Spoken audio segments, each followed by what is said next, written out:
में सारे भाई बहनों को जय मसीह की। Praise the lord. Lagan ministry YouTube bible Hindi story व वचन चैनल पर आपका वेलकम, आपका स्वागत करते हैं। आमीन, हालेलुया।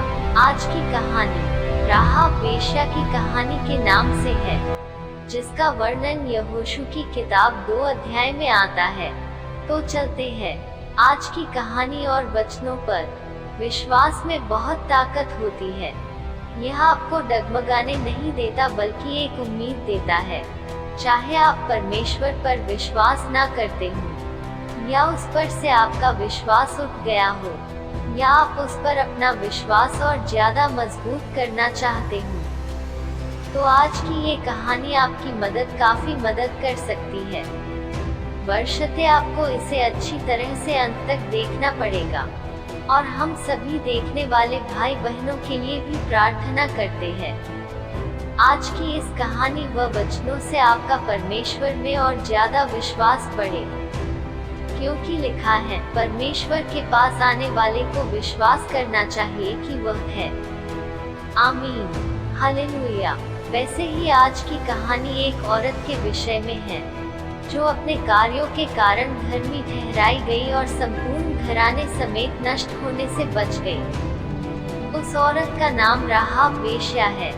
तो ये राहाब कौन थी? बाइबल के अनुसार राहाब एक वेश्या का कार्य करती थी, जो कि तोरह के अनुसार एक घृणित काम और पाप समझा जाता था।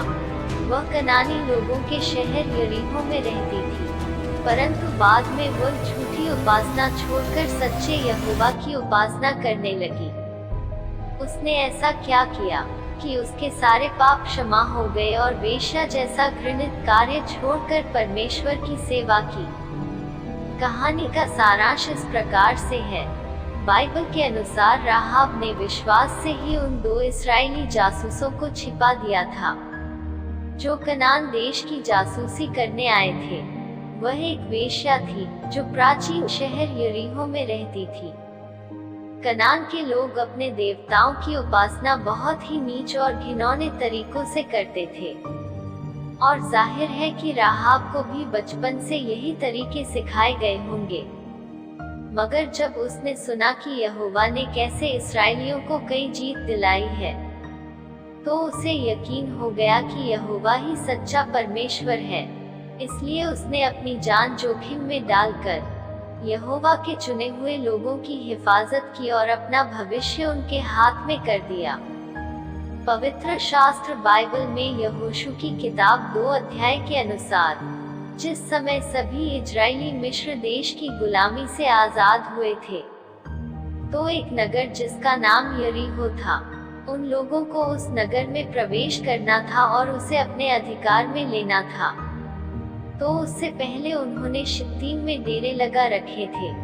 तब फिर नून के बेटे यहोशू ने शित्तीम से 2 आदमियों को चुपके से जासूसी करने के लिए यरीहो में भेजा और उनसे कहा, जाओ, जाकर उस देश की, खासकर यरीहो की खोज खबर लेकर आओ। वे दोनों जासूस निकल पड़े और राहाब नाम की एक वेश्या के घर आकर ठहरे, जो उस नगर में एक वेश्या का काम करती थी, जिसका घर नगर के बाहर की ओर बना था, जो अपने परिवार सहित रहती थी। जब वे जासूस उसके पास पहुंचे, तो तभी यरीहो के राजा को किसी ने खबर दी, हमारे देश की जासूसी करने आज रात कुछ इस्राएली आदमी आए हैं। इस पर यरीहो के राजा ने राहाब के पास यह संदेश भिजवाया, जो आदमी तेरे घर रुके हैं, उन्हें बाहर ला, क्योंकि वे पूरे देश की जासूसी करने आए हैं। अपनी जान और अपने परिवार की जान जोखिम में डालकर खुद को परमेश्वर के लोगों के साथ बदलकर राहाब परमेश्वर के लिए अपनी जिंदगी जोखिम में डाल रही थी, क्योंकि राहाब ने उन दोनों जासूसों को छिपा दिया था। राहाब ने उस परमेश्वर पर विश्वास किया जिसने इस्राएलियों को बचाया था। उसका मानना कि कोई भी देवता इस तरह के शक्तिशाली कार्य नहीं कर सकता है। इजराइल का परमेश्वर ही है, जो अपने लोगों से प्यार करता है। वही एक सच्चा परमेश्वर है, और वह भी उसकी सेवा करना चाहती थी। राहाब ने अपने विश्वास का प्रदर्शन तब किया जब उसने भेदियों को छिपाया और उसने राजा के आदमियों से कहा, कुछ आदमी यहाँ आए तो थे मगर मुझे नहीं पता कि वे कहाँ से थे। और रात को शहर के फाटक बंद होने से पहले वे शहर से निकल गए। पता नहीं वे कहाँ गए होंगे, लेकिन अगर तुम फौरन उनके पीछे जाओ तो उन्हें पकड़ लोगे। दरअसल राहाब ने जासूसों को छत पर बिछे अलसी के डंठलों के बीच छिपा दिया था।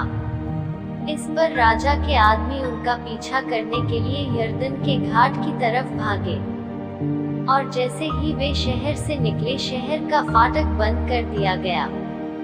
इससे पहले कि उन दो जासूसों की आंख लग जाती, राहाब उनके पास छत पर आई। उसने उनसे कहा, मैं जानती हूँ कि यहोवा तुम्हें यह देश जरूर देगा। तुम लोगों का डर हम में समा गया है और तुम्हारी वजह से सब निवासियों के हौसले पस्त हो गए हैं, क्योंकि हमने सुना है कि जब तुम मिस्र से निकले तो यहोवा ने तुम्हारे सामने लाल सागर का पानी सुखा दिया। हमने यह भी सुना है कि तुमने यर्दन के उस पार एमोरियों के दोनों राजाओं सीहोन और ओग का क्या हाल किया और कैसे उन्हें पूरी तरह नाश कर दिया। यह सुनकर हमारे जी में जी न रहा। तुम्हारी वजह से हमारी हिम्मत टूट गई, क्योंकि हम जान गए कि तुम्हारा परमेश्वर यहोवा स्वर्ग और पृथ्वी का परमेश्वर है। इसलिए अब यहोवा की शपथ खाओ कि जैसे मैंने तुम पर कृपा की है, वैसे ही तुम मेरे पिता के घराने पर कृपा करोगे। मुझे कोई ऐसी निशानी दो जिससे मुझे यकीन हो कि तुम अपना वादा पूरा करोगे। तुम मेरे माता पिता, मेरे भाई बहन और उनके घराने के सब लोगों की जान बख्शना और हमें मौत के मुंह से बचाना। इस पर उन आदमियों ने राहाब से कहा, अगर हम अपना वादा पूरा न करें तो तुम्हारी जगह हमारी जान चली जाए। बस तू किसी से यह मत कहना कि हम क्यों आए थे। फिर जब यहोवा हमें यह देश देगा तो हम तेरे साथ कृपा और सच्चाई से पेश आएंगे। इसके बाद राहाब ने एक रस्सी के सहारे उन्हें खिड़की से नीचे उतार दिया, क्योंकि उसका घर शहरपनाह की दीवार से सटा हुआ था। दरअसल उसका घर दीवार के ऊपर ही बना हुआ था। राहाब ने उनसे कहा, तुम पहाड़ी इलाके में चले जाओ और 3 दिन तक वहीं छिपे रहो, ताकि तुम्हारा पीछा करने वाले तुम्हें ढूंढ न सके। जब वे शहर लौट आए तब तुम अपने रास्ते चले जाना। जासूसों ने राहाब से कहा, तूने हमसे जो शपथ ली है हम उससे बंधे हैं, मगर उसके लिए तुझे यह करना होगा, जब हम वापस इस देश में आएंगे तो तू यह चमकीली लाल रस्सी इस खिड़की पर बांधना जिससे तूने हमें नीचे उतारा है, और तू अपने माता पिता, भाइयों और अपने पिता के घराने के सब लोगों को अपने साथ इस घर में इकट्ठा कर लेना। अगर तेरे घर से कोई बाहर निकला और मारा गया तो उसके खून का दोष उसी के सिर आएगा और हम निर्दोष ठहरेंगे। लेकिन अगर कोई घर में होते हुए मारा गया तो उसके खून का दोष हमारे सिर आएगा। और हाँ, अगर तूने किसी को बताया कि हम यहाँ क्यों आए थे तो हम अपनी शपथ से छूट जाएंगे। राहाब ने कहा, जैसा तुमने कहा है वैसा ही हो। फिर उसने उन्हें रवाना किया और वे अपने रास्ते चले गए। इसके बाद राहाब ने खिड़की पर चमकीली लाल रस्सी बांध दी। वे दोनों जासूस राहाब के घर से निकलकर पहाड़ी इलाके में चले गए और 3 दिन तक वहीं रहे, जब तक कि उनका पीछा करने वाले वापस शहर नहीं लौट गए। राजा के आदमियों ने हर जगह उन दोनों जासूसों को ढूंढा, लेकिन वे कहीं नहीं मिले। इसके बाद वे दोनों जासूस पहाड़ी इलाके से नीचे उतरे और नदी पार करके नून के बेटे यहोशू के पास शितीम में आए और जो घटा था वह सब कह सुनाया। उन्होंने यहोशू से कहा, यहोवा ने वह देश हमारे हाथ कर दिया है। हमारी वजह से उस देश के सारे निवासियों के हौसले पस्त हो गए हैं और यरीहो के सब फाटक इस्राएलियों के डर के मारे लगातार बंद है और कोई बाहर भीतर आने जाने नहीं पाता। फिर यहोवा ने यहोशू से कहा, सुन, मैं यरीहो को उसके राजा और शूरवीरों समेत तेरे वश में कर देता हूँ। जैसे यहोवा ने यहोशू को कहा था, उसने वैसा ही किया। जब यरीहो की शहरपनाह नेव से गिर पड़ी, और तब यहोशू और उसके सब लोग अपने अपने सामने से उस नगर में चढ़ गए, और यरीहो नगर को अपने हाथ ले लिया। और क्या पुरुष, क्या स्त्री, क्या जवान, क्या बूढ़े, वरन बैल, भेड़, बकरी, गदहे और जितने नगर में थे, उन सबों को उन्होंने अर्पण की वस्तु जानकर तलवार से मार डाला। तब यहोशू ने उन दोनों पुरुषों से जो उस देश का भेद लेने गए थे, उनसे कहा, अपनी शपथ के अनुसार उस वेश्या के घर में जाओ, उसको और जो उसके पास हो उन्हें भी निकाल ले आओ। तब वे दोनों जवान भेदिए भीतर जाकर राहाब को और उसके माता पिता, भाइयों और सबको जो उसके यहाँ रहते थे, वरन उसके सब कुटुंबियों को निकाल लाए, और इस्राएल की छावनी के बाहर बैठा दिया। हालेलुया। राहाब की कहानी में आपने देखा कि उसके द्वारा की गई वीरतापूर्ण कार्य के कारण उसका सारा परिवार मरने से बच गया। तब उन्होंने नगर को और जो कुछ उसमें था सबको आग लगाकर फूंक दिया। केवल चांदी, सोना और जो पात्र पीतल और लोहे के थे, उनको उन्होंने यहोवा के भवन के भंडार में रख दिया। और यहोशू ने राहाब वेश्या और उसके पिता के घराने को, वरन उसके सब लोगों को जीवित छोड़ दिया, और उसका वंश इस्राएलियों के बीच जीवित रह गया। फिर उसी समय यहोशू ने इस्राएलियों के सम्मुख शपथ रखी और कहा कि जो मनुष्य उठकर इस नगर यरीहो को फिर से बनाए, वह यहोवा की ओर से शापित हो। जब वह उसकी नींव डालेगा तब तो उसका जेठा पुत्र मरेगा, और जब वह उसके फाटक लगवाएगा तब उसका छोटा पुत्र मर जाएगा। आमीन। हालेलुया। राहाब से हम क्या सीखते हैं? बाइबल में राहाब को विश्वास की एक बेहतरीन मिसाल बताया गया है। उसकी कहानी से पता चलता है कि जो लोग गलत रास्ता छोड़ देते हैं, सभी प्रकार के पापों से तौबा कर लेते हैं, तो उन्हें यहोवा परमेश्वर माफ करता है और उन्हें अपना लेता है। प्रभु यीशु मसीह किसी के साथ भेदभाव नहीं करता। एक इंसान चाहे किसी भी देश या भाषा का हो, अगर वह परमेश्वर पर भरोसा रखे तो प्रभु उसे आशीष देता है। क्या यहोवा में होने से लोगों को फायदा होता है? यह जानने के लिए राहाब का उदाहरण हमारे सामने एक जीवित मिसाल है।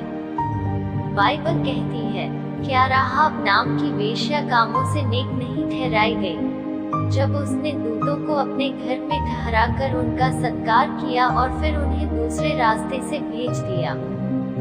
याकूब 2:25 वचन और इब्रानियों 11 में प्रेरित पौलुस ने भी विश्वास के नायकों का समर्थन किया और राहाब को उनमें से एक के रूप में उल्लेख किया, और कहा, विश्वास ही से यरीहो की शहरपनाह जब 7 दिन तक उसका चक्कर लगा चुके तो वह गिर पड़ी। विश्वास ही से राहाब वेश्या आज्ञा न मानने वालों के साथ नाश नहीं हुई। आमीन। उसने भेदियों को कुशल से रखा था, परमेश्वर के लोगों को बचाने के लिए अपने स्वयं के जीवन को खतरे में डाल लिया। प्रेरित याकूब भी विश्वास और कार्यों के बीच संबंधों की व्याख्या करते हुए राहाब के बारे में लिखते हैं, पर हे निकम्मे मनुष्य, क्या तू यह भी नहीं जानता कि कर्म बिना विश्वास व्यर्थ है? जब हमारे पिता अब्राहम ने अपने पुत्र इसहाक को वेदी पर चढ़ाया, तो क्या वह कर्मों से धार्मिक न ठहरा था? वैसे ही राहाब वेश्या भी, जब उसने दूतों को अपने घर में उतारा और दूसरे मार्ग से विदा किया, तो क्या कर्मों से धार्मिक न ठहरी? निदान जैसे देह आत्मा बिना मरी हुई है, वैसा ही विश्वास भी कर्म बिना मरा हुआ है। याकूब 2 अध्याय। राहाब ने अपनी व्यक्तिगत सुरक्षा की अवहेलना करके और परमेश्वर के लोगों के साथ बहुत कुछ करके अपने विश्वास को साबित किया। हालांकि वह एक वेश्या थी, लेकिन उसे वफादार लोगों में गिना जाता है, क्योंकि परमेश्वर ने उसके लिए उसके खड़े रहने का सम्मान किया। इसके बाद वह परमेश्वर के शुद्ध लोगों का हिस्सा बन गई, उन लोगों का जिन्हें यहोवा अपने कानून के जरिए प्यार और न्याय के बारे में सिखाता था। इससे राहाब को क्या फायदा हुआ? हाँ, उसको इसका इनाम जरूर मिला। वह अपनी पुरानी जिंदगी छोड़कर बहुत खुश हुई होगी। बाद में उसने एक इस्राएली से शादी भी की और एक बेटे को जन्म दिया, जिसका नाम बोअज रखा गया।